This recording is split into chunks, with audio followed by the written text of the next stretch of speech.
ഇന്നേ ഞാൻ ചിക്കൻ അച്ചാർ ഉണ്ടാക്കാൻ പോവുകയാണ്. അത് ഞാൻ എങ്ങനെയാണ് ഉണ്ടാക്കണതെന്ന് നോക്കിക്കോ കേട്ടോ. അതെങ്ങനെയാണെന്ന് വെച്ച് കഴിഞ്ഞാൽ തലേ ദിവസമേ കുറച്ച് ഇറച്ചി മേടിച്ച് എല്ലോട് കൂടെ തന്നെ മേടിച്ച് നന്നായിട്ട് കഴുകി അതിനകത്ത് വെള്ളമെല്ലാം തോർന്ന് മാഞ്ഞതിന് ശേഷം മഞ്ഞൾപ്പൊടി, ഉപ്പും മുളക് പൊടി ആവശ്യത്തിനുള്ള മുളക് പൊടിയും ചേർത്ത് തേച്ച് ഫ്രിഡ്ജിനകത്ത് വെച്ചിരുന്നു.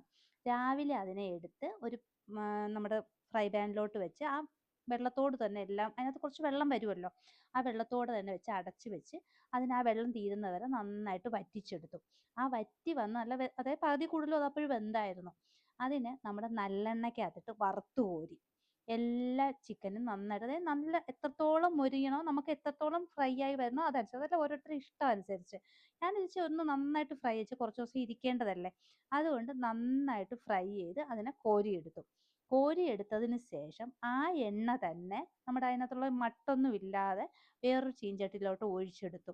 വെച്ചാൽ മട്ടൊക്കെ ഉണ്ടെങ്കിൽ പിന്നെ അതങ്ങ് കരിഞ്ഞു പോകും. അതുകൊണ്ട് മട്ട മാറ്റിയിട്ട് അതിനകത്തോട്ട് നല്ല നമ്മുടെ ഇതുണ്ടല്ലോ, എന്താ പറയുക, ഇഞ്ചി നല്ല വട്ടത്തിന് അരിഞ്ഞത് കുറച്ച് കൂടുതലുണ്ടായിരുന്നു, ഇഞ്ചിയും വെളുത്തുള്ളി. അപ്പം ആദ്യം ഇഞ്ചി നന്നായിട്ട് വറുത്തിട്ട് കോരിയെടുത്തു.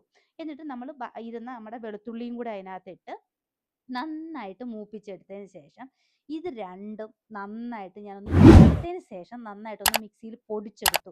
നന്നായിട്ട് അരച്ചൊന്നുമില്ല, ചെറുതായിട്ടൊന്ന് പൊടിച്ചെടുത്തു. കഴിച്ചാൽ നമ്മുടെ അച്ചാറിന് കൊഴുപ്പ് വേണം, അത് അങ്ങനെ ഇട്ട് കഴിഞ്ഞാൽ ഒരു കൊഴുപ്പ് വരത്തില്ല. അപ്പം നമ്മൾ ആ വറുത്ത് കോരിയ എണ്ണയ്ക്കകത്ത് തന്നെ ഈ ഇഞ്ചിയും വെളുത്തുള്ളിയും പൊടിച്ചതിനെ ഇട്ടിട്ട് ആവശ്യത്തിനുള്ള ഉപ്പും ഇട്ട് ഒന്നത് മൂത്ത് വന്നപ്പോൾ കുറച്ച് പച്ചമുളക്, എരിവിന് വേണ്ടി നമ്മൾ പിരിയമുളകാണ് ചേർത്തത്, അതുകൊണ്ട് കുറച്ച് പച്ചമുളകും കറിവേപ്പിലയും കൂടെ ചേർത്ത് നന്നായിട്ടൊന്ന് ഇളക്കി.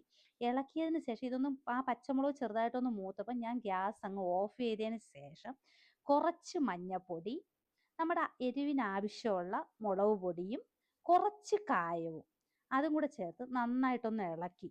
വെച്ച് കഴിഞ്ഞാൽ അപ്പോഴത്തേക്ക് ആ ഉള്ള ചൂടിൽ തന്നെ മുളകെല്ലാം നന്നായിട്ട് മൂത്തതിന് ശേഷം നമ്മുടെ ആവശ്യത്തിന് എന്തോത്തോളം നമുക്കതിന് കറി വേണോ അതിനനുസരിച്ച് വിനാഗിരി വേണമെങ്കിൽ പകുതിക്ക് പകുതി വെള്ളമായിട്ട് തിളപ്പിച്ചെടുക്കാം. ഇത് പിന്നെ കുറച്ച് ദിവസം വെക്കാനുള്ളത് കൊണ്ട് ഒരു അര കപ്പിൽ കൂടുതലോളം വിനാഗിരി ഞാൻ അതിനകത്ത് വെച്ച് ഒന്ന് തിളച്ചതിന് ശേഷം നമ്മുടെ ഈ വറുത്ത് വെച്ചിരിക്കുന്ന ചിക്കനും കൂടെ ഇട്ട് നന്നായിട്ട് ഇളക്കി.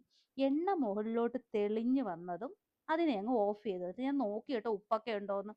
നല്ല ടേസ്റ്റ് ആയിരുന്നു കേട്ടോ. ഇതുപോലെ ഉണ്ടാക്കിയ കുറേ ദിവസം ഇരിക്കും, പിള്ളേർക്കൊക്കെ കൊടുത്തുവിടാൻ നല്ലതാ.